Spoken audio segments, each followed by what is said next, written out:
Hello guys, आज हम carbon और उसके यौगिक का अंतिम वीडियो देखेंगे इस चैप्टर का, जिसमें पढ़ेंगे साबुन और अपमार्जक के बारे में। साबुन क्या होता है? साबुन अणु लंबी कार्बन श्रृंखला वाले, कौन से?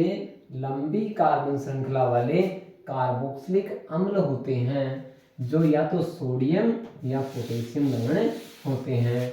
ये संरचना आपको दिखाई दे रही है, ये साबुन अणु की संरचना है। इसके अंदर जो ये नीले रंग की जो आपको पूंछ दिखाई दे रही है, ये तो है कार्बन परमाणु की, कार्बन परमाणु की लंबी श्रृंखला, कार्बन परमाणु की लंबी श्रृंखला है ये तो। और जो आपको ये Na दिखाई दे रहा है, ये इसका सोडियम या पोटेशियम वाला भाग है। साबुन अणु के दो भाग होते हैं। साबुन अणु मिलकर किसका निर्माण करते हैं? मिसेल संरचना का तो निर्माण करते हैं। और साबुन अणु के कितने भाग होते हैं? दो भाग होते हैं। एक तो होता है जल रागी भाग, जल रागी भाग, और दूसरा होता है जल विरागी भाग।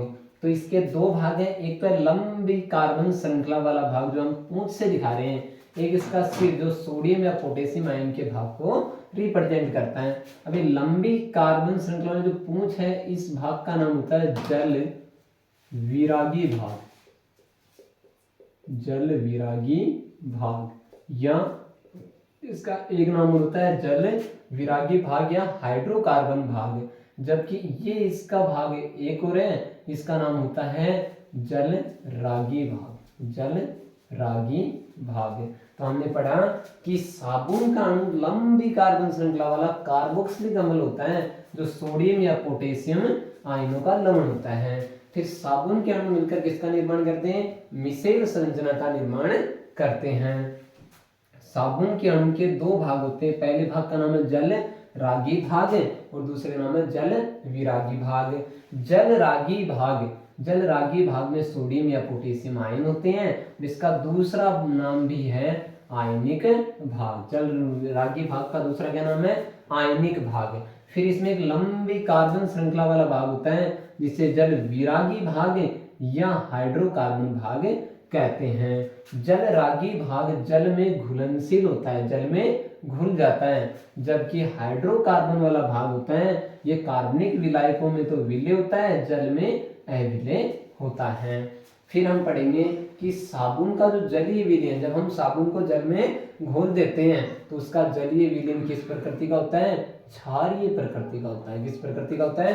क्षारीय प्रकृति का होता है। साबुन का उपयोग कौन से जल के लिए किया जाता है? मृदु जल की सफाई में किसका उपयोग किया जाता है?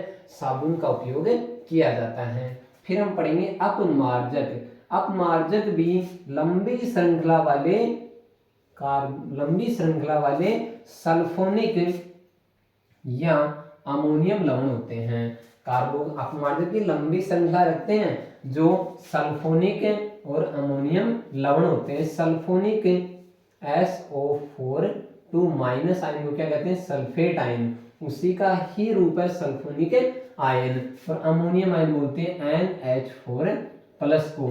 तो अपमार्जक अणु लंबी कार्बन श्रृंखला वाली अणु हैं, जो सल्फोनिक या अमोनियम के लवण होते हैं, जो क्लोराइड Cl माइनस या ब्रोमाइड Br माइनस आयनों के द्वारा क्या बनते हैं। इन अपमार्जक अणु में एक लंबी कार्बन श्रृंखला होती है, जिसमें सल्फोनिक और अमोनियम लवण होते हैं, और इनको बैलेंस करने के लिए, संतुलित करने के लिए क्लोराइड और ब्रोमाइड आयन के साथ जुड़कर क्या बनाते हैं? अपमार्जक अणु बनाते हैं।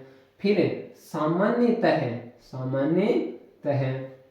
अपमार्जक का उपयोग किसमें किया जाता है? शैम्पू और कपड़े धोने के उत्पाद जैसे डिटर्जेंट, सर्फ, इनमें इसका उपयोग किया जाता है।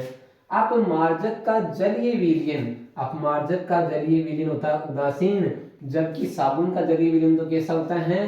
क्षारीय प्रकृति का होता है। फिर हम बात करेंगे कि अपमार्जक का उपयोग कौन से जल के लिए? कठोर जल के लिए भी कर सकते हैं और मृदु जल में भी, दोनों में कर सकते हैं। कठोर जल किसे कहते हैं? ऐसा जल जिसमें कैल्शियम और मैग्नीशियम आयन उपस्थित होते हैं, वो कौन सा जल कहलाता है? कठोर जल कहलाता है। तो अपमार्जक के हमें याद रखना कि अपमार्जक भी लंबी कार्बन श्रृंखला वाले क्या हैं? सल्फोनिक या अमोनियम लवण होते हैं, जो क्लोराइड या ब्रोमाइड आयनों द्वारा क्या है? बनते हैं। सामान्यतः अपमार्जक का उपयोग शैम्पू बनाने में या कपड़े धोने के उत्पाद बनाने में किया जाता है। अपमार्जक का जलीय विलीन, अपमार्जक का जलीय विलीन किस प्रकृति का होता है? उदासीन प्रकृति का होता है। अपमार्जक का उपयोग कठोर जल में भी कर सकते हैं और मृदु जल में भी कर सकते हैं।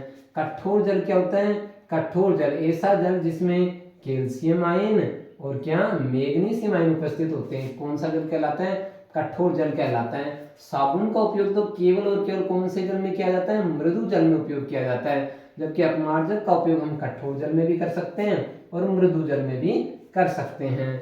फिर हम पढ़ेंगे शोधन प्रक्रिया या सफाई प्रक्रिया या मिसेल अणु का बनना। मेल कण, मेल कण कैसे होते हैं? तेलीय होते हैं। जल विरागी भाग, साबुन के अणु का कौन सा भाग है? जल विरागी भाग।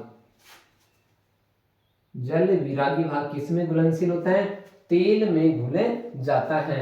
जबकि साबुन का कौन सा भाग है? जल रागी भाग, जो किसमें घुलनशील होता है? जल या पानी में क्या होता है? घुलनशील होता है। तो हमें देखो, तेल कण या मेल का कण है वो तेलीय होते हैं और जल विरागी भाग तेल में घुल जाता है तथा जल रागी सिरे को चारों तरफ से पानी में क्या है? घिर जाता है, घेर लेता है, और जिससे किसका निर्माण होता है? मिसेल संरचना का निर्माण होता है, मिसेल संरचना बनती है। साबुन का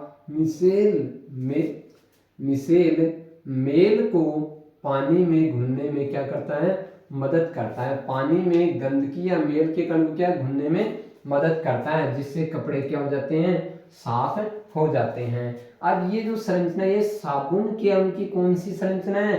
साबुन के अणु की मिसेल संरचना है। इसमें बीच के अंदर आपको रेड कलर की बॉल दिखाई दे रही है, ये है तेलीय कण।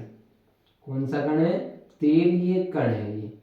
और इस तेलीय कण को साबुन के बहुत सारे अणुओं ने क्या कर रखा है? घेर रखा है। ये जो आपको लंबी सी पूंछ दिखाई दे रही है, जल विरागी भाग। तो तेलीय कण को कौन सा भाग घेरता है? जल विरागी भाग। और जो आपको black black black black dot दिखाई दे रही है, कौन सा है? जल रागी भाग है, जो जल में घुलनशील होता है और सोडियम या पोटेशियम आयनों से मिलकर बना होता है। ये है मिसेल अणु की संरचना। जैसे हम एक बात करें कि ये कपड़ा है कोई, और इस कपड़े पर बहुत सारी क्या लगी हुई है? गंदगी लगी हुई है, मिट्टी, धूल के कण, तेल के कण लगे हुए हैं। ये कपड़ा है कैसा? गंदा कपड़ा है, गंदा कपड़ा है। लेकिन जब इसे हम क्या? साबुन और पानी, साबुन और पानी के साथ जब हम इसकी धुलाई करते हैं तो इस कपड़े पर किसका निर्माण हो जाता है? मिसेल। किसका निर्माण हो जाता है? मिसेल। या साबुन के अणु किसका निर्माण कर लेते हैं? मिसेल का निर्माण कर लेते हैं। जैसे कि ये तेल का कण है, इसके चारों तरफ किसका निर्माण कर लेंगे? ये मिसेल अणु का निर्माण कर लेंगे। ऐसे साबुन के कपड़े पर सभी गंदगी के जो कण होते हैं उनके चारों तरफ किसका निर्माण हो जाता है? मिसेल का निर्माण हो जाता है। और मिसेल का निर्माण होने से उसके बाद में जैसे ही हम इसकी सफाई करते हैं तो मिसेल के अणुओं के साथ में गंदगी के कण भी क्या हो जाते हैं? साफ हो जाते हैं, और हमारा कपड़ा क्या हो जाता है? बिल्कुल साफ दिखाई देता है। इस प्रकार हम साबुन और अपमार्जक से क्या कर सकते हैं? सफाई कर सकते हैं। हमने पढ़ा है कि साबुन क्या होता है? लंबी कार्बन श्रृंखला वाली कार्बोक्सिलिक अम्ल है, जो सोडियम या पोटेशियम लवणों से बनते हैं।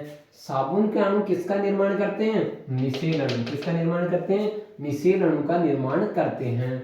साबुन के अणु के कितने भाग होते हैं? 2 भाग होते हैं।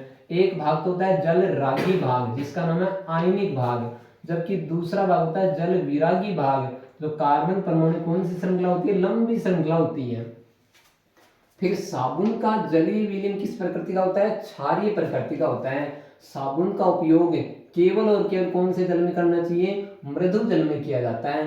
फिर बढ़ेंगे अपमार्जक। अपमार्जक भी एक लंबी कार्बन श्रृंखला वाली कार्बनिक अम्ल होते हैं, जो सल्फोनिक और अमोनियम लवण से तो मिलकर बने होते हैं। सल्फोनिक का SO4 2- आयन से है, तो अमोनियम NH4 प्लस से। ये दोनों लवण होते हैं जो क्लोराइड Cl- और Br ब्रोमाइड आयनों के साथ बनते हैं। ये सामान्यतः अपमार्जक का उपयोग शैम्पू और कपड़े धोने में के उत्पाद में किया जाता है। अपमार्जक का जलीय विलीन उदासीन प्रकृति का होता है और ये क्षारीय प्रकृति का होता है। अपमार्जक का उपयोग हम कठोर जल में भी कर सकते हैं और मृदु जल में भी, दोनों में इसका उपयोग हमें कर सकते हैं। कठोर जल क्या होता है? कठोर जल ऐसा जल जिसमें कैल्शियम और मैग्नीशियम आयन उपस्थित होते हैं। कौन सा जल कहलाता है? कठोर जल कहलाता है। फिर हम पढ़ेंगे कि शोधन प्रक्रिया, सफाई प्रक्रिया या मिसेल अणु का निर्माण। कपड़ा साबुन या अपमार्जक से कैसे साफ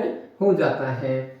तेल कण तेलीय होते हैं। क्या होते हैं? मेल के जो कण होते हैं, गंध के जो कण होते हैं, किस प्रकृति के होते हैं? तेलीय होते हैं। जल विरागी भाग, साबुन के अणु का कौन सा भाग? जल विरागी भाग तेल में घुल जाता है और जल रागी भाग सिरों के चारों तरफ किसमें? पानी से चारों तरफ उसे घेर लेता है और किसका निर्माण हो जाता है? मिसेल संरचना का निर्माण हो जाता है। ये वाला हाइड्रोकार्बन वाला भाग है जो जलरागी, ये किसको? गंदगी के चारों तरफ से घेर लेता है और चारों तरफ कौन से आयन आ जाते हैं? बाहर की तरफ तो आयनिक भाग आ जाता है, जल रागी भाग, और बीच में कौन सा? जल विरागी भाग, और किसको घेर लेते हैं? तेलीय कण को घेर लेते हैं।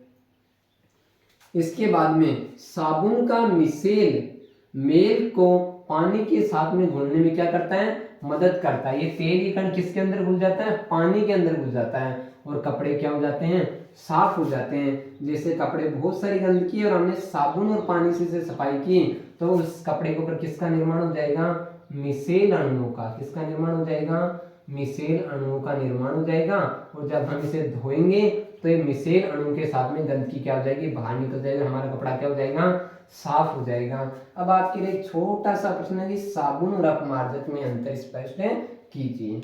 धन्यवाद।